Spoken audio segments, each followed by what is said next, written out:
우리 한 목소리로 준비된 본문 말씀 함께 읽겠습니다. 너는 라우디아게 교회의 사자에게 이렇게 써라. 아멘이시오 신실하고 참된 증인이시오 하나님의 창조의 근본이신 분이 이렇게 말씀하신다. 나는 내 행위들을 알고 있는데 너는 차갑지도 않고 뜨겁지도 않다. 나는 내가 차든지 뜨겁든지 하기를 바란다. 내가 이렇게 미지근해 차지도 않고 뜨겁지도 않으니 내가 너를 내 입에서 뱉어낼 것이다. 내가 말하기를 나는 부자라 풍족해 부족한 것이 하나도 없다 하나 너는 자신이 비참하고 불쌍하고 가난하고 눈멀고 벌거벗은 사람임을 알지 못한다. 그러므로 내가 내게 경고한다. 내게 풍족하게 되려면 내게서 불로 정련된 금을 사거라. 너의 벌거벗은 수치를 드러내지 않으려면 흰옷을 사서 입어라. 내가 보고 싶으면 안약을 사서 내 눈에 발라라. 나는 내가 사랑하는 사람들마다 책망하고 징계한다. 그러므로 너는 열성을 내고 회개하여라. 보라, 내가 문 앞에 서서 두드리니 누구든지 내 음성을 듣고 문을 열면 내가 들어가서 그와 함께 먹고 그는 나와 함께 먹을 것이다. 이기는 사람에게는 내가 이긴 후에 내 아버지와 함께 그분의 보좌에 앉은 것 같이 내가 내 보좌에 나와 함께 귀 있는 사람은 성령이 하시는 말씀을 들어라. 아멘. 계속해서 저희가 요한계시록을 함께 읽고 있는데요.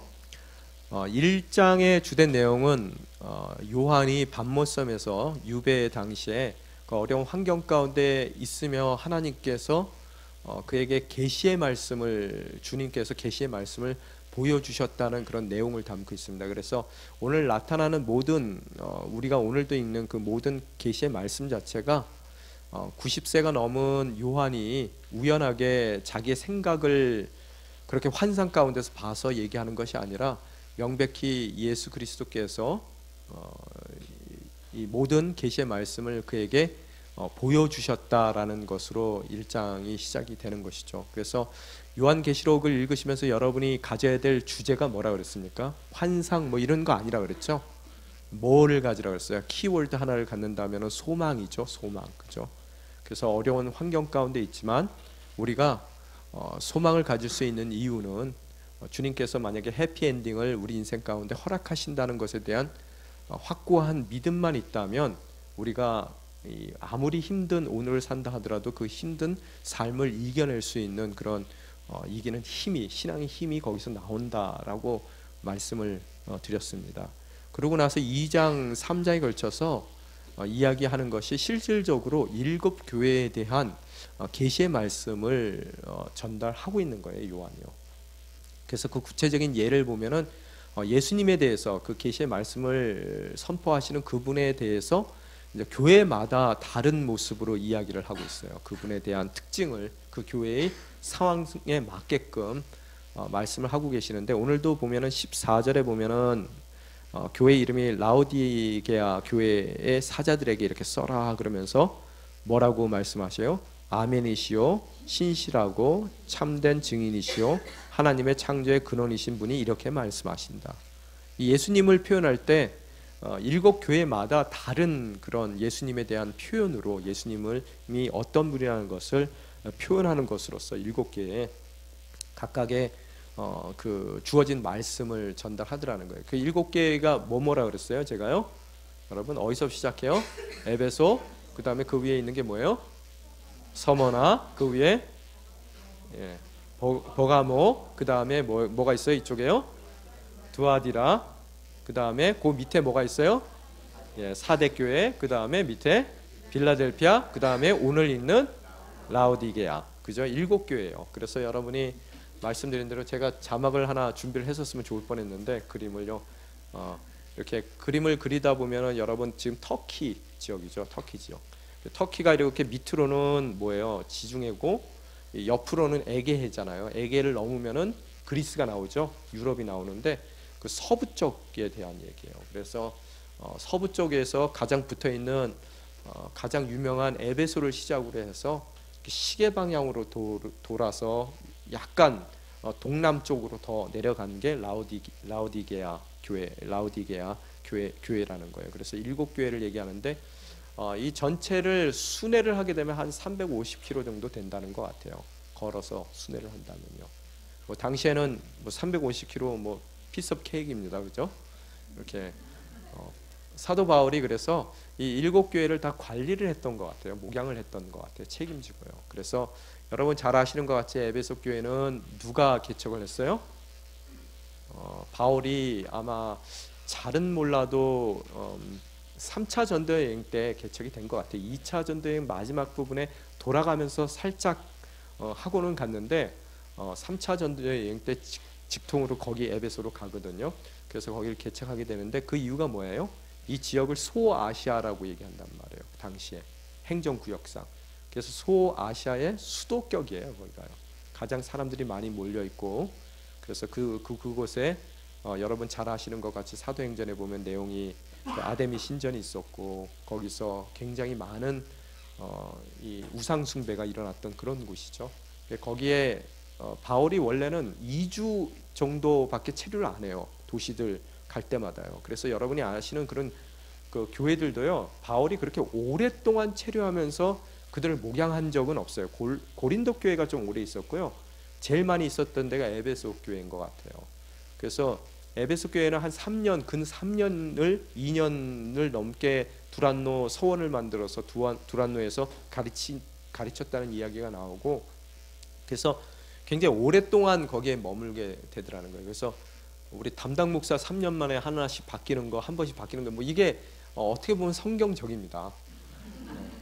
맥시멈이 3년이에요. 사실 목사 입장에서도 3년 지나면 그 다음서부터 더 가르쳐 드릴 게 없어요. 그래서 어떻게 보면 잘 되는 것 같은데요.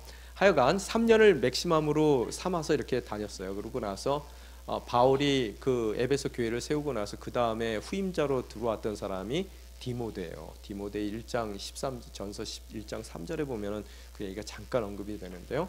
그러고 나서 한참 후에 이 요한이 또 에베소에, 사도 요한이 에베소에서 사역을 했던 것 같아요. 그러면서 순회 사역을 했던 것 같아요. 거기를 거점으로 해서 요 7교회를 다 이렇게 목양을 했었던 것 같아요. 그래서 그러면서 문제가 생겨서 어때요? 이제 탄압을 받고 핍박을 받고, 그래서 밤모섬으로 유배를 가고, 그 유배 장소에서 자기가 목양했던 교회에 대한 그 간절한 마음이 있잖아요. 그들이 어려움을 당하고 있고 힘듦을 당하고 있고, 왜 그 7교회만 그때 어려웠던 거 아니거든요. 다 어려웠거든요. 근데 꼭 7교회를 지목해서 얘기했다는 얘기는 그가 목양하면서 그들을 알고 그들에 대한 사랑이 간절했기 때문에 그 7교회에게 버텨줄 것을, 인내할 것을 권면하는 의미에서 오늘 계시록이 써졌다는 거예요. 그런 의미에서 그 인내가 꼭 필요한 것이고, 제가 늘 여러분에게 강조하는 그런 그 신학적인 테마가 있는데, 그 테마 중에 하나가 인내거든요. 그래서 인내가 곧 신앙이에요. 그래서 저희가 항상 인생을 살면서 가장 큰 딜레마가 뭐예요? 하나님의 때와 우리의 때가 다른 게 항상 문제란 말이에요. 하나님의 때를까지 우리가 기다리는 것 자체가 그게 인내인데, 그 인내는 어디서 나온다고요? 소망 가운데 나온다는 거예요. 그래서 이 계시록 자체가 소망의 책이라고 여러분에게 말씀드리는 거예요. 근데 그 소망의 주제를 제껴버리고 희한한 데다가 그냥 그 환상적인 거에다가 너무 시간을 투자하고 거기에 말려들고 그것만 바라보게 되다 보니까 많은 이단들이 또 나오게 되는 것이고요. 그러니까 전체적인 여러분의 흐름과 그 주제와 배경을 바라봤을 때 우리가 잘못되는 그런 해석으로 빠지는 그런 위험이 줄어들 수 있게 되더라는 거예요. 그래서 하여간 이 빌라델피아 에베소 교회를 시작으로 해서 이제 쭉 돌아갔단 말이에요. 근데 에베소 교회에도 책망이 있었고 칭찬이 있었어요. 항상 보면은 예수님에 대한 표현이 나오고 그 다음에 칭찬이 나와요. 참 감사해요. 책망서부터 하면 어떻게 되겠어요? 기가 죽잖아요. 근데 칭찬서부터 하시고 나서 책망을 하세요. 그러고 나서 권면하세요. 그 책망된 내용들을 어떻게 해결하라. 그러면 내가 어떠한 약속을 너희들에게 꼭 허락할 것이다. 그리고 언약을 또 주세요. 그러니까 이 책망 자체가 잘못돼서 손가락질하는 것이 아니라 그들을 보다 정말로 아름다운 하나님의 백성으로 살게 하기 위한 책망이라는 것을 여러분이 아셔야 된다는 거예요. 그래서 제가 요새 일곱 교회에 대한 그 이야기를 읽으면서 우리 아들한테도 얘기할 때 칭찬서부터 해야 되겠구나. 우리 아빠를 소개할 때 어떻게 소개를 해야 돼요? 그 아이의 문제점에 대해서 맞춰서 아빠는 어떠한 사람인데 지금서부터 내 얘기를 잘 들어. 그러면서 칭찬서부터 해가지고 애가 기분이 좋게 한 다음에 그 다음에 어떻게 된다고요? 책망의 말을 하고 거기에 대해서 책망으로 끝나는 것이 아니라 그렇기 때문에 어떻게 했으면 좋겠다는 권면의 얘기가 붙고 그 권면의 내용들을 잘 지켜줬을 때 또 약속해 주는 것도 있어야죠. 그죠? 리워드도 있어야 되더라는 거예요. 그래서 이 자녀 교육에 대한 이 또한 그 프린시플을 우리가 이 책에서 또 얻을 수도 있겠다라는 생각을 가졌어요. 그래서 하여튼 에베소 교회 같은 경우에는 그런 배경이 있었는데 그 사람들이 문제가 첫 사랑을 잊어버린 것이 문제라고 성경은 이야기하고 있더라는 거예요. 또한 두 번째 서머나 교회 같은 경우에는 좀 특징적인 게 뭐냐 하면은 서머나 교회 같은 경우에는 책망이 없어요. 칭찬만 있습니다. 칭찬받는 두 교회가 있어요. 7교회 중에서요. 어떤 교회요? 여러분 서머나 교회하고 또 어디예요? 빌라델피아죠. 두 교회의 공통점이 뭘까요? 가난했어요. 힘들었어요. 어려웠어요. 정말로 그들은 하나님밖에 의지할 데가 없었던 사람들이에요. 그래서 제가 이번 주 계속 설교를 하면서 큰 은혜를 저도 받았어요. 정말로 볼품 없고 내세울 거 없고 남들은 안 안아주고, 그죠? 또 가난해서 어디 의지할 데가 없고 그런 모든 것이 진정으로 복이 될 수 정말로 있겠구나. 그죠? 왜? 그 사람들은 그렇기 때문에 책망받을 일이 없었어요. 하나님께 칭찬 들었어요. 정말로 여러분이 신앙생활 하는 것에 대해서 저희가 다시 한번 점검해 봐야 되겠다는 거예요. 우리가 신앙생활을 한다고 교회에 나와는 앉아 있지만 늘 우리가 기도하는 그 기도 가운데에서 나오는 것이 정말로 마음이 가난한 자는 복이 있나니라고 말씀하신 예수님의 말씀, 또 그 복이 하나님의 나라가 우리 것이 된다는 그런 하나님의 약속을 정말로 그 복으로 믿고 사는 우리의 삶이 있느냐는 것을 우리가 한번 살펴봐야 되겠더라는 거예요. 저도 목사지만 기도할 때마다 아차하는 것이 뭐냐면 하나님, 마음이 가난한 자의 복이 싫습니다. 빨리 걷어가 주세요. 그게 저의 기도거든요. 그래서 저 하나님 의지 안 하고 딴 거 의지하고 살 수 있을 법한 많은 것들을 제 인생 가운데 부어 주십시오. 그게 제 기도고요. 그래서 정말로 그런 기도 가운데서 깜짝 놀라는 게 내가 신앙인이 맞긴 한가. 비록 목사지만 목사로서 주님의 말씀에 대한 절대적인 신뢰를 갖고 살아가느냐. 신뢰를 갖고 살아간다면 분명히 마음이 가난한 자에 대한 복을 내가 복으로 생각하고 추구해 나가야 되는데 하나님은 그 복을 내 인생 가운데 허락해 주려고 하는데 새벽마다 무릎 꿇고 기도할 때는 그 복을 제해 주기를 원하고 또 마음이 가난하지 않고 부유하기를 원해서 하나님 외에 다른 것들을 의지할 수 있는 환경을 달라는 그런 기도를 제가 하고 있는 것을 발견하게 되더라는 거예요. 여러분은 어떻습니까? 오늘의 여러분의 그 삶에 대한 감사가 있습니까? 그것을 복이라고 여기세요? 캐나다 땅 가운데 살아간다는 것이 그렇게 쉬운 일은 아닙니다. 그죠? 여러분이 마음이 가난해질 수밖에 없는 곳이에요. 아무리 오래 살아도 마음은 가난합니다. 이곳에서는요. 늘 저기 밀려나 있는 뭐죠? 단칸방 새빵살이 같은 그런 느낌으로 평생을 살아가는 것이 이 캐나다 땅 가운데서 살아가는 이민자의 운명 같은 것 같아요. 그 가운데서 여러분이 처음에 와서 안정되지 못하고 또 재정의 안정, 또 그거 잠깐 넘기면 이제 그 다음부터는 건강의 문제. 저도 한국에서보다 캐나다에서요, 우리 한인들 중에서 암으로 죽는 사람 정말 전 많이 봤어요. 근데 그 죽는 그 타이밍이 언제인 줄 아세요? 딱 먹고 살만해지면은 죽더라고요. 정말로 어렵게 힘들게 알죠, 그 모든 과정들을. 그렇게 그냥 안타까운 가운데서 삶을 일구어서 겨우 먹고 살만하면은 하나님이 둘 중에 하나 딱 데려가 버리시더라고요. 그러니까 그 투병의 기간 동안에 또 눈물을 흘리고. 과연 여러분과 제가 그런 모습들을 마음이 가난한 자의 첫 번째 복으로 받아들이고 있느냐는 거예요. 심각한 질문입니다. 어떠세요? 정말로 복이세요? 아멘 하시는 분이 없어요.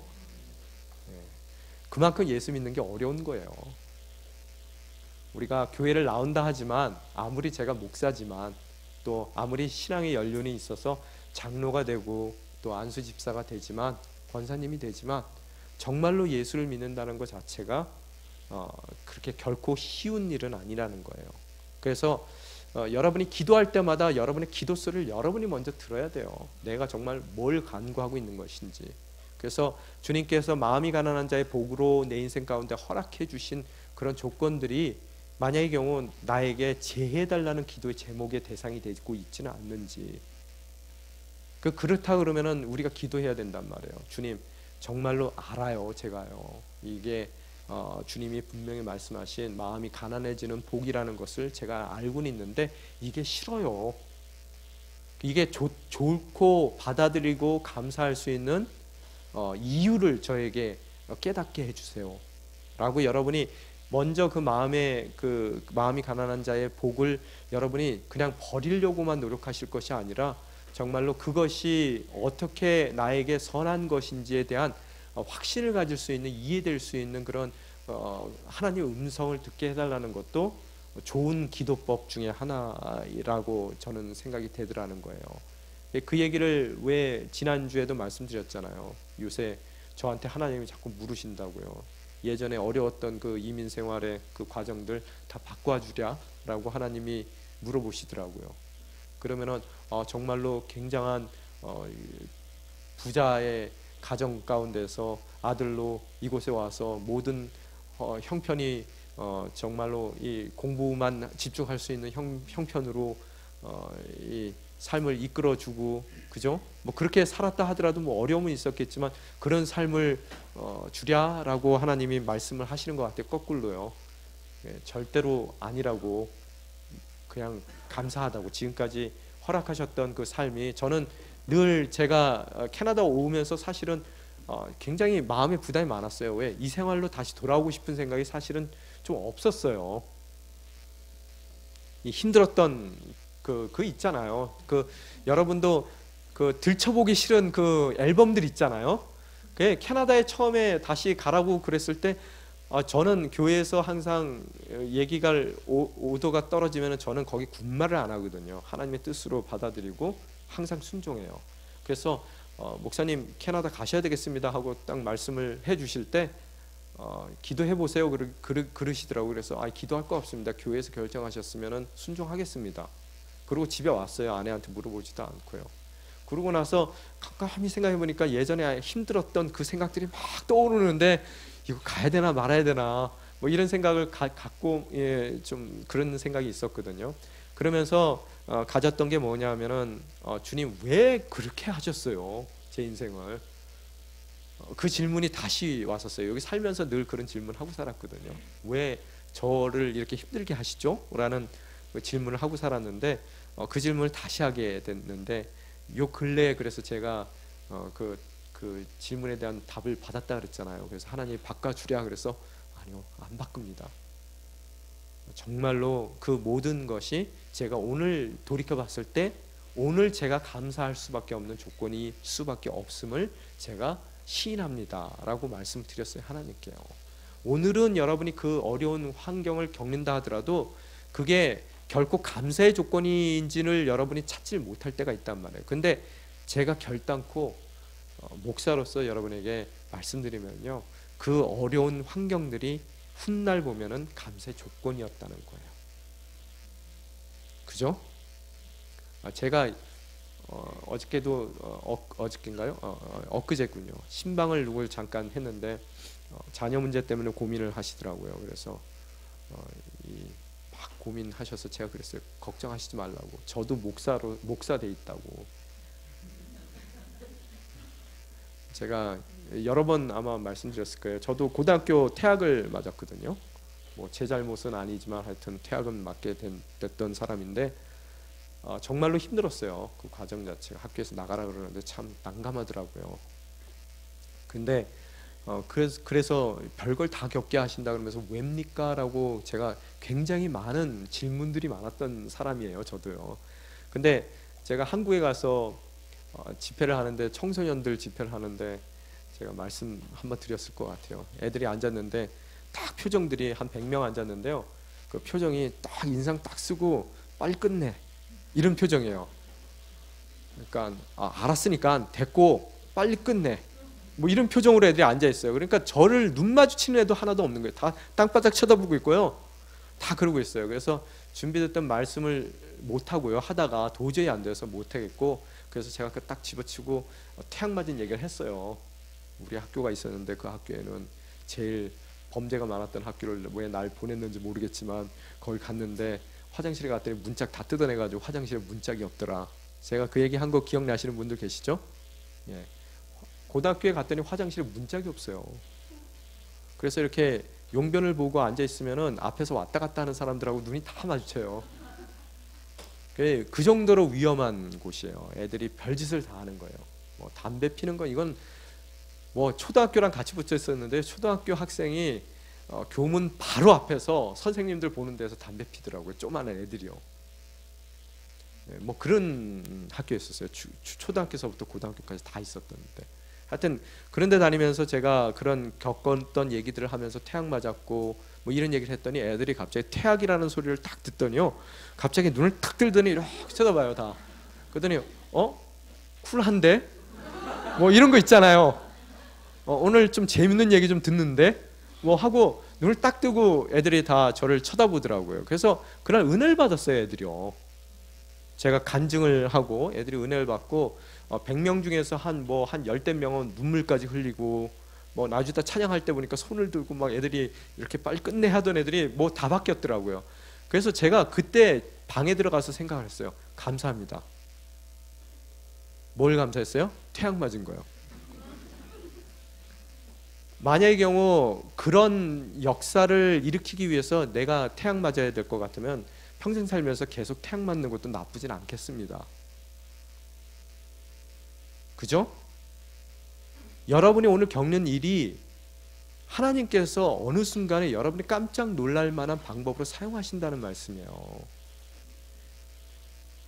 그 김진홍 목사님 설교하실 때 보면 많은 목사님들이, 큰 목사님들도 김진홍 목사님의 설교에 되게 참 경탄을 하세요. 왜? 정말로 입만 열면은 사람들이 큰 은혜를 받아요. 왜 그래요? 왜 나는 안 될까요? 사람들이 그런 얘기를 하더라고요. 그러더니 이동원 목사님이 그때 한번 우리 목회자들 놓고 그러시더라고요. 그분이 겪었던 일을 나는 겪은 적이 없다라고 말씀하시더라고요. 그죠?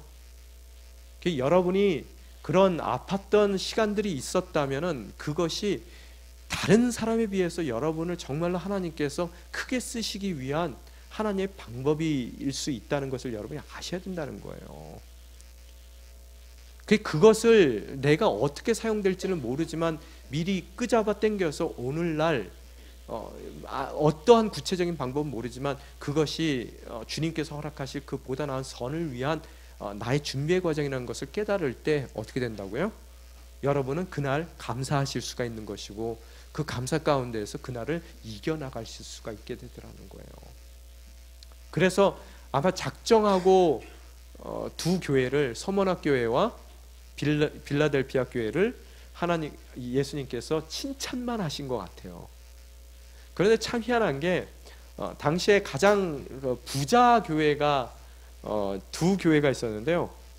그 가장 부자 교회고 모든 것을 다 갖췄던 교회가 사실은 사대 교회하고요. 오늘 여러분이 읽으신 라오디게아 교회가 가장 위치적으로도 부자 동네고요. 또 교회도 외부적인 그런 핍박이 별로 없었던 교회들이에요. 사대 교회하고 라오디게아 교회가요. 그 사이에 뭐가 있어요? 빌라델피아 교회가 있는 거예요. 그래서 이 칭찬만 들었던 빌라델피아 교회, 이 빌라델피아 교회 같은 경우에는 사실 지진이 났었죠. 한번 지진이 났는데 그게 언제 지진이 났더라? 17년 AD 17년에 지진이 났는데요. 완전히 폐허가 돼 버렸어요. 도시 자체가요. 그 지진 때 있거든요. 7번의 지진이 있었는데 한 번 큰 지진을 만나는 것으로서 완전히 폐허가 돼 버린 곳이거든요. 그래서 이 폐허돼 버린 그 더 이상 재건하기 어려운 도시인데도 불구하고 그 당시에 이 티베리우스 황제라는 사람이 자기의 사제를 털어서 그 도시를 재건시켜줘요.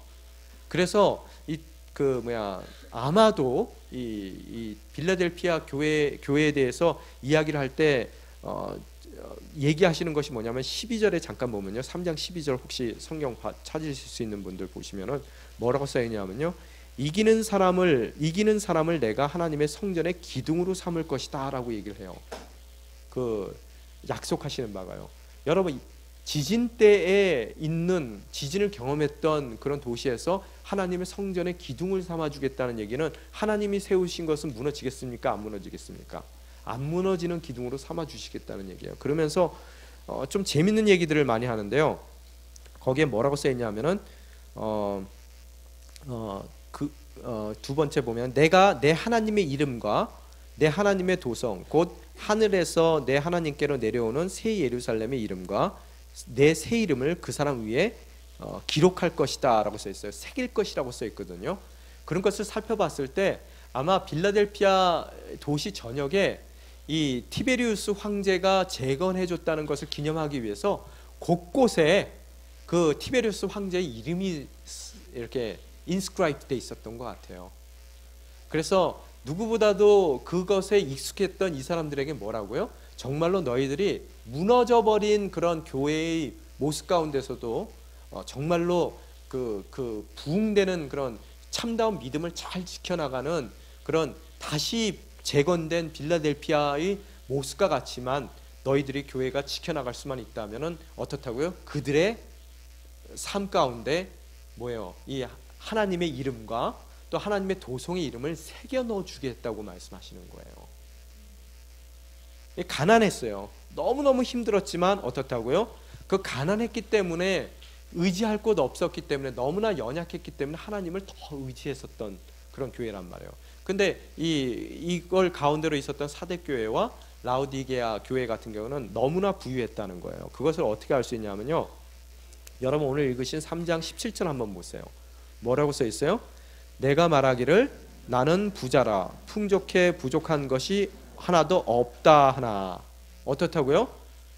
너무너무 제일 지금 7개 중에서 가장 부유한 도시고 도시 자체도요. 또한 교회도 가장 부유한 그런 교회라는 거예요. 근데 뭐가 없어요?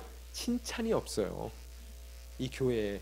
사대교회도 여러분 보게 되면은 가장 거기가 이제 면류관이라고 얘기했거든요. 아시아의 면류관이라고 얘기할 만한 그런 곳이었는데도 불구하고 거기에도 어떻다고요? 정관도 너무 화려하고 아름답고 다 괜찮았던 바로 그곳에서도 교회에 대한 칭찬의 말이 없더라는 거예요. 없음이에요, 칭찬. 오늘 라우디게아 교회도 어때요? 없음이에요. 이 교회에 대해서 잠깐 이 도시에 대해서 잠깐 살펴보면요. 지금 7교회의 내용들을 사도 요한도 너무나 잘 아는 것 같아요. 그래서 이 주님께서 주신 이 은유적인 표현 자체가 이미 그 도시에 깊이 도시에 있는 사람들은 다 아는 은유예요. 자기들을 대표하는 그런 은유들이거든요.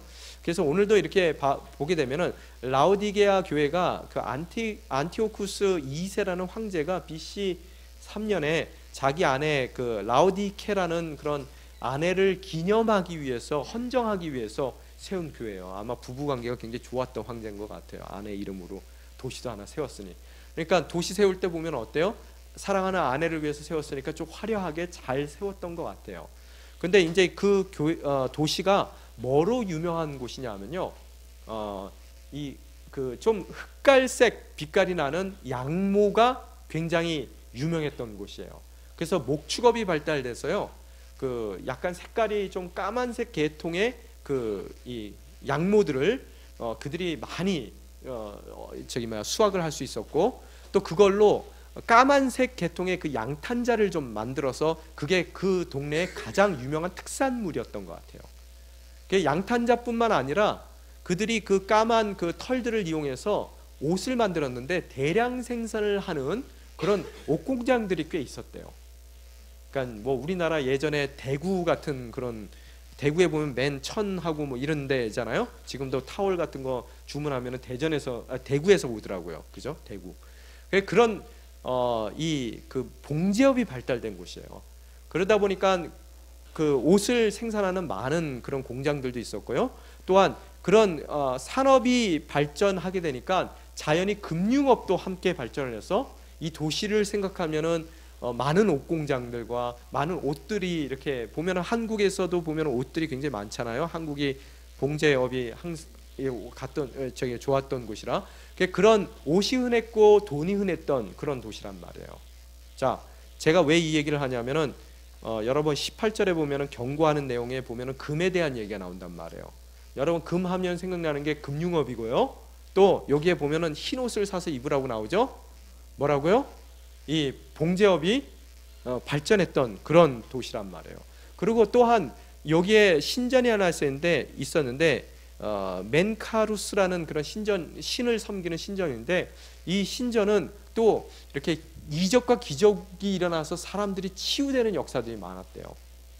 그래서 신전에 붙어 있었던 그런 의대가 있었어요. 의대가 라우디게아 도시에는요.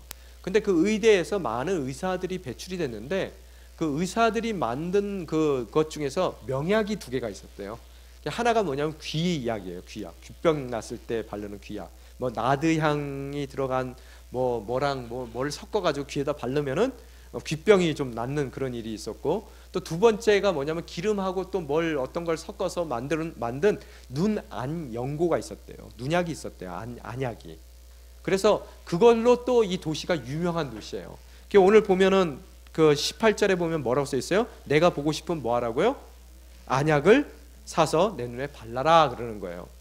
그래서 이들이 얘기하는 게 뭐냐면 진정으로 너희들이 부자라고 생각하지만, 다시 17절로 돌아와서요, 부자라고 생각했고 풍족하다고 생각했고 또 부족한 것이 하나도 없다라고 생각했지만 진정으로 너 자신들이 어떻다고요? 자신이 비참하고 불쌍하고 가난하고 눈멀고 벌거벗은 사람임을 잊지 못한다, 알지 못한다라고 이야기를 하고 있다는 거예요. 그죠? 여러분 우리나라에도 얼마나 많은 큰 교회들이 있어요. 너무나 멀쩡하단 말이에요. 그죠? 어떤 교회는 여러분 앞에 가면은 그 교회 건물을 보는 것만으로도 경이로울 정도로 크게 건물을 진 교회들도 있단 말이에요. 또 우리 온누리교회도 어때요? 여러분 너무나 많은 프로그램들이 있고, 그죠?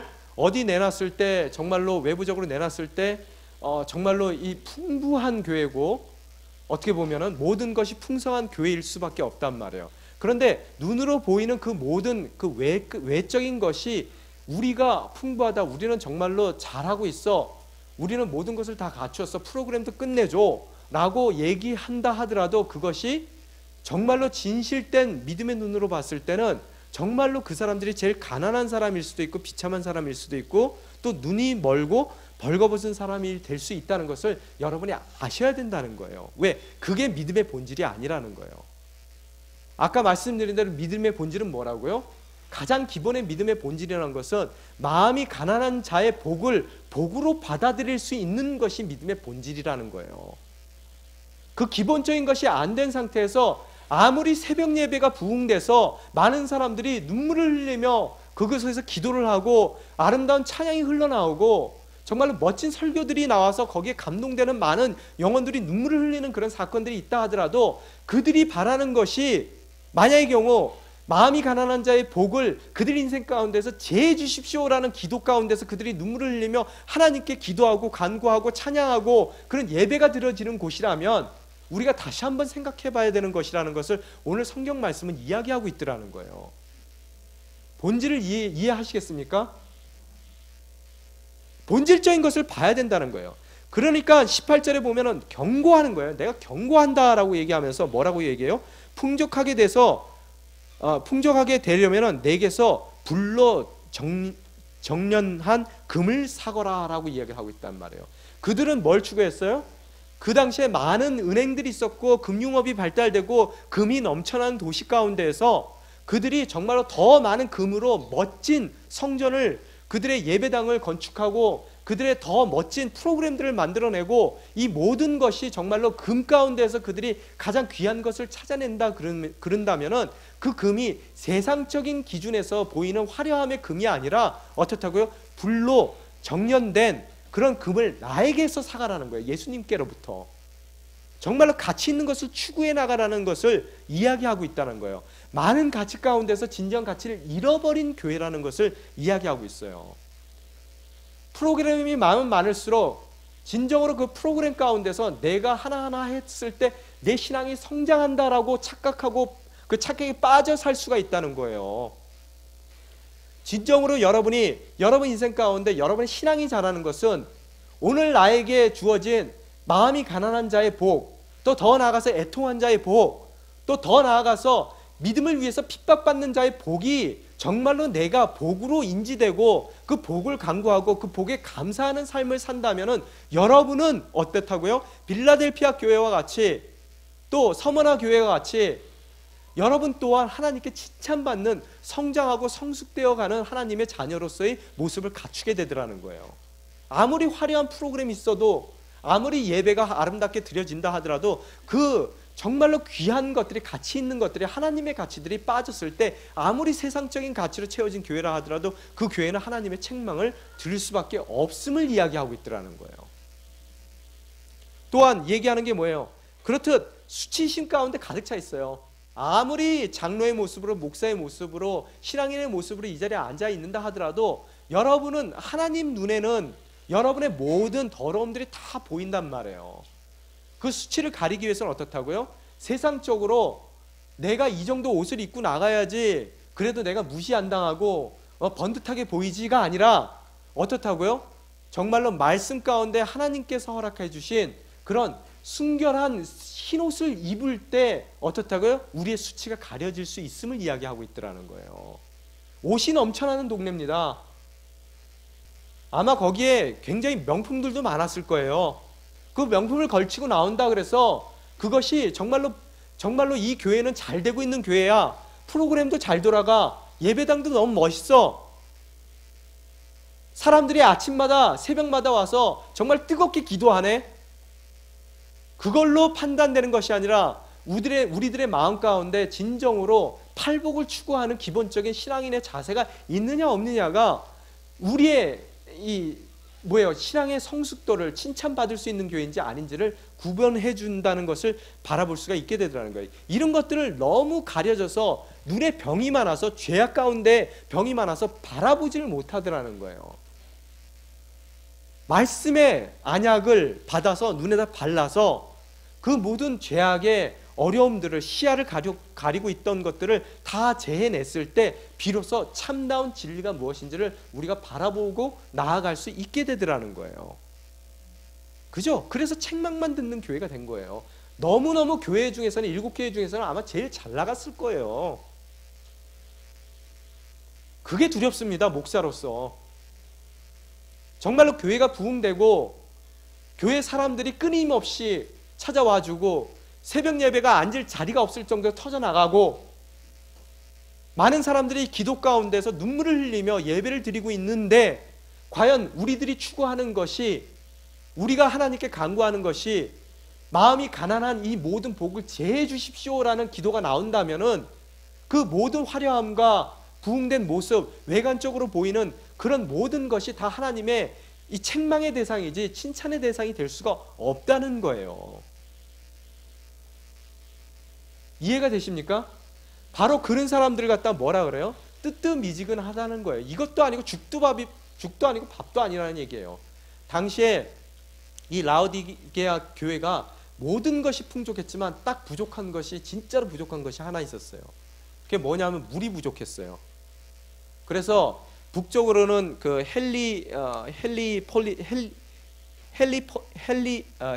히에라폴리스라는 그런 온천이 있었고요. 7km 정도 떨어져 있대요. 아래로는 골로새가 있었어요. 골로새. 여러분이 잘 아시는 골로새가 있었단 말이에요. 그래서 이 온천장에서는 사람들이, 여러분 보면 로마 시대 때 부자 로마들은 어떻게 했어요? 여러분 상수도 하수도가 있었죠. 그래서 이들이 물이 없는 도시이기 때문에 어떻다고요? 멀리서 물을 끌어다 썼어요. 어떤 물이에요? 하나는 온수고요, 골로새에서 오는 건 뭐예요? 냉수예요. 우리하고 똑같이 탭이 2개가 있단 말이에요. 그래서 그걸 갖다 끌어왔는데, 끌어오면서 이 북쪽에서 오는 이 뜨거운 물은 생활용수래요. 그러니까 목욕탕 물 같은 거로 썼겠죠. 그리고 남쪽에서 오는 것은 이렇게 차가운 물이라서 마시기에 굉장히 좋은 물이래요. 근데 그게 오다가 보면은 그 아쿠아덕이라 그러죠. 이렇게 수로 만들어 놓은 거예요. 거기서 다 섞여서 집에 왔을 때 보면은 그 물이 어떻게 돼요? 바로 그 얘기예요. 이 사람들은 그래서 미지근한 것이 뭔 줄 안단 말이에요. 그래서 뭐라고 예수님이 말씀하세요? 16절에 보면은 내가 이렇게 미지근해 차지도 않고 뜨겁지도 않으니 내가 너를 내 입에서 뱉어낼 것이다. 우리말 성경에는 이렇게 곱게 써 있어요. 이 한글 개역 개정에는 뭐라 써 있어요? 토해내 버린다고 써 있어요. 여러분, 그러면은 뜨거운 게 좋습니까? 차가운 게 좋습니까? 뜨거운 게 좋아요? 차가운 게 좋아요?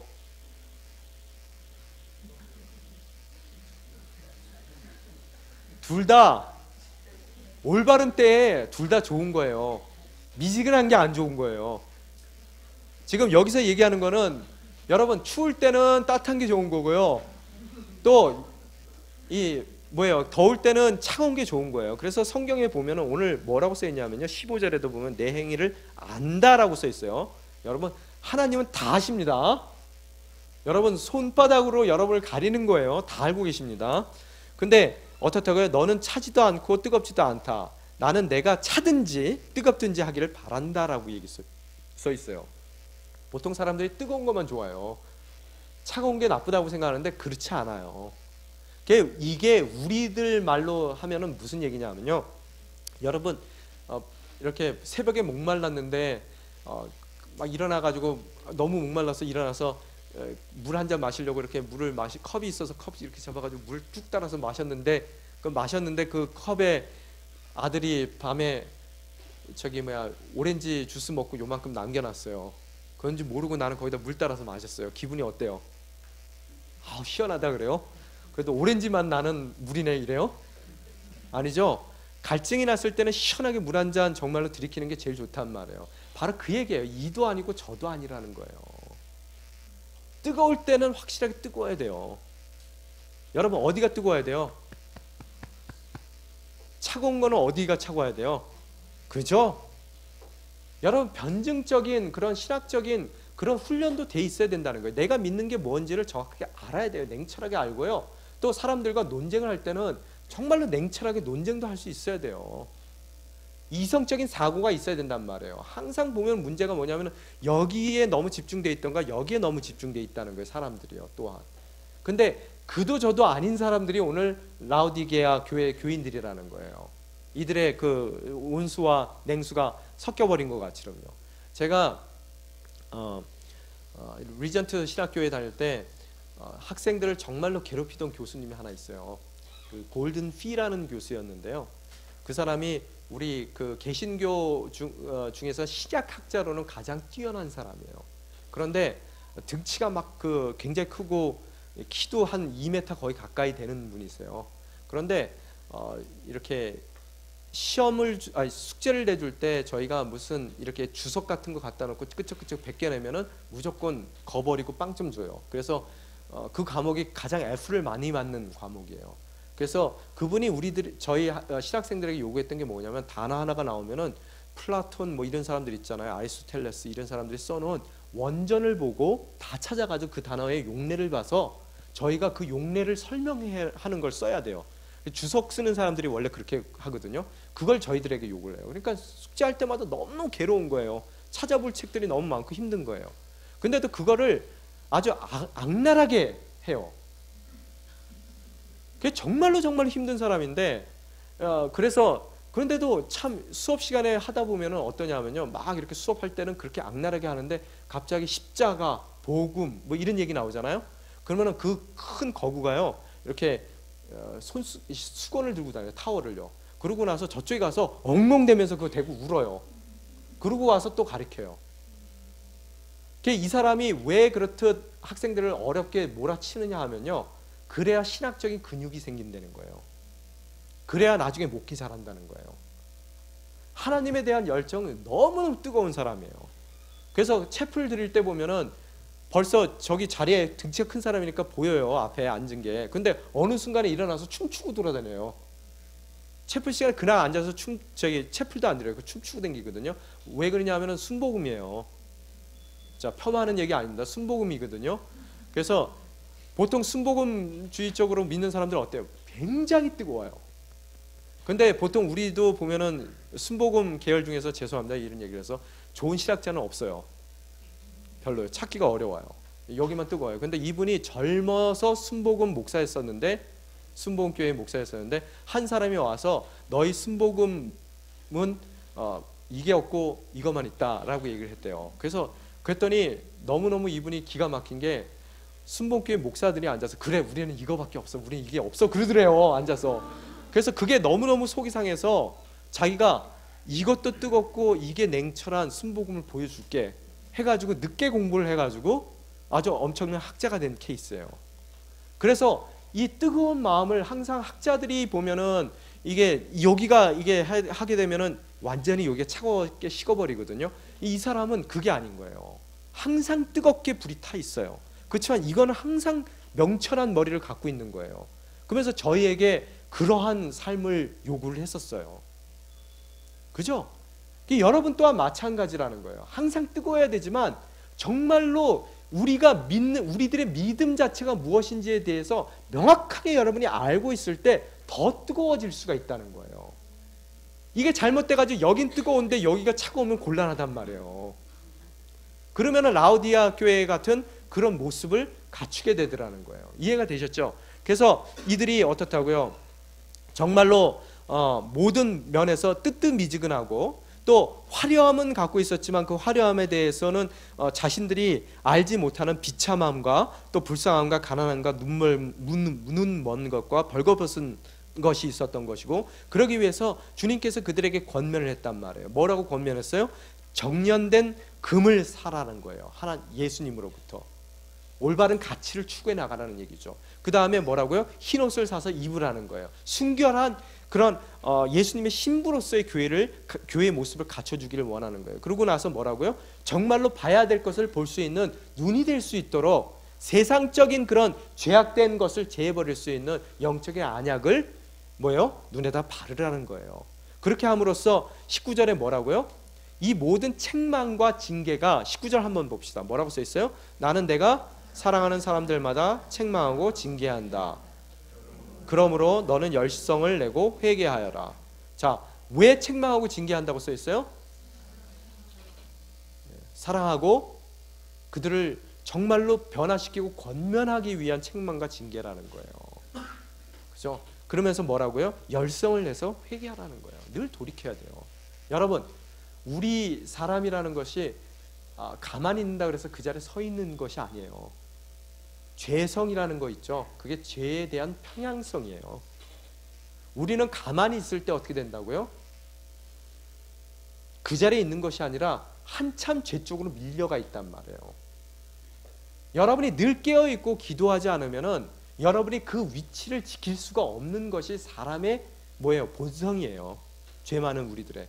그래서 어떻게 해야 된다고요? 우리 또한 늘 깨어있어서 회개할 수 있어야 된다는 거예요. 열정을 갖고 회개를 하실 수 있어야 된다는 거예요. 그 두 가지 약속을 하죠. 뭘 약속해요? 20절 한번 읽어보겠습니다. 시작. 보라, 내가 문 앞에 서서 두드리니 누구든지 내 음성을 듣고 문을 열면 내가 들어가서 그와 함께 먹고 그는 나와 함께 먹을 것이다. 순종의 결과가 나와요. 첫 번째 결과가 뭐라고요? 함께 나와 먹게 될 것이라는 거예요. 가족이 됐다는 얘기예요. 관계의 성립이 됐다는 얘기고요. 여러분, 지금도 이스라엘 사람들은 여러분하고 같이 밥 안 먹습니다. 여러분 집에 초대 안 해요. 왜 그래요? 우리는 뭐예요? 돼지고기 먹는 개예요. 그래서 우리를 집에 초대 안 하고 같이 밥상을 대하지 않습니다. 정말로 제대로 된 유대인들이라면요. 저도 유대인 친구가 있었는데 한 번도 걔하고 밥을 먹어본 적이 없어요. 저만 친구로 생각했지 걔는 친구로 생각 안 하는 거죠. 그죠? 그게 어떻다고요? 예수님께서 여러분과 함께 여러분의 집에서 함께 밥을 먹겠다는 얘기는 무슨 얘기예요? 관계 형성을 얘기하는 거라는 거예요. 그죠? 그 다음에 두 번째 순종의 결과가 뭐예요? 21절 보면은 이기는 사람에게는 어떻다고요? 내가 이긴 후에 내 아버지와 함께 그분의 보좌에 앉은 것 같이 내가 내 보좌에 나와 함께 앉게 할 것이다. 뭐라고요? 하나님의 보좌에 함께 앉을 수 있는 영광을 또한 허락해 주신다는 거예요. 이게 두 가지의 결론이라는 거예요. 자, 정리하기를 원합니다. 여러분, 행여 우리가 라오디게아와 같은 삶을 사는 그런 모임은 아니죠. 교회는 아니죠. 프로그램이 있고 또 예배가 잘 활성화돼서 돌아가는 것만으로 또 내가 새벽 예배에 열심히 새벽 제단을 쌓는 것만으로 내가 지금 믿음 생활 잘하고 있구나, 우리가 정말로 잘하고 있구나라는 그런 봐야 할 것을 바라보지 못하는 그런 삶은 살고 있지 않는지요. 우리가 돌이켜봐야 된다는 거예요. 또한 우리의 인생 가운데 우리가 지금 많은 기도를 하겠지만 기도 가운데서 행여 우리가 이 마음이 가난한 자에게 주어지는 복을 내가 오늘 받고 있는데 그것을 거두어 가주기를 원하는 기도 가운데 있는지, 아니면 그것을 복으로 받아들이려는 그런 기도 가운데 있는지 우리의 신앙을 다시 한번 점검해 볼 필요가 있더라는 거예요. 그래서 우리가 라오디게아 교회와 같이 많은 것을 가졌음에도 책망밖에 들을 수 없는 교회가 아닌 정말로 연약하고 가진 것 없고 정말로 어려운 상황 가운데 놓일 수밖에 없었던 그런 교회이지만 하나님의 칭찬을 받았던 서머나 교회나 빌라델피아 교회 같이 진정으로 마음이 가난하고 애통한 자, 또 주님께서 원하시는 그런 미래의 보다 나은 선을 위해서 오늘 준비되고 있음을 감사할 수 있는 그런 아름다운 마음을 소유한 그런 주님의 자녀로서 그 소망 가운데서 그것이 정말 주님께서 이루어지실 수 있는 보다 나은 선을 이루기 위한 오늘의 과정임을 깨닫고 이 과정까지도 오늘 이해되지 않지만 감사할 수 있는 그 감사의 마음으로 오늘의 어려움들을 이겨내가는 복된 저와 여러분이 되시기를 주님의 이름으로 축원합니다. 이 시간 함께 기도하며 나아가기를 원합니다. 주님, 뜨겁지도 않고 차갑지도 않은 그런 미지근한 교회의 모습이 되지 않도록 저희를 붙들어 주시옵소서. 주님, 저에게 뜨거운 열정을 허락하여 주시고 당신께서 품었던 그 가슴으로 세상을 사랑할 수 있는 뜨거운 마음 허락하여 주시고, 또한 저에게 냉철하리만큼 판단할 수 있고 또 주님의 말씀을 이해할 수 있는 그런 차가운 머리를 허락하여 주시고, 주님께서 허락하신 뜨거움과 차가운 가운데에서 진정으로 주님 보시기에 합당한 아름다운 자녀로서의 삶을 살아갈 수 있도록 인도하여 주시옵소서. 또한 저희들 주님, 저희 삶 가운데 책망이 있다 하더라도 또 징계가 있다 하더라도 그것이 당신의 사랑 가운데 근거한 것임을 저희들이 다시 한번 깨닫습니다. 그 책망의 말씀, 징계의 말씀을 저희들이 마음으로 들어 열성을 내고 회개해 나가는 것으로서 주님과 함께 먹을 수 있는 그런 아름다운 관계 가운데 임하는 저희들 되게 도와주시고, 또한 주님의 보좌에 함께 앉아 주님의 놀라운 하늘나라의 영광을 함께 누려나가는 복된 당신의 자녀의 삶을 살 수 있게 도와주시옵소서. 이 시간 한 목소리를 기도하며 나아가시겠습니다. 아버지 하나님 감사합니다.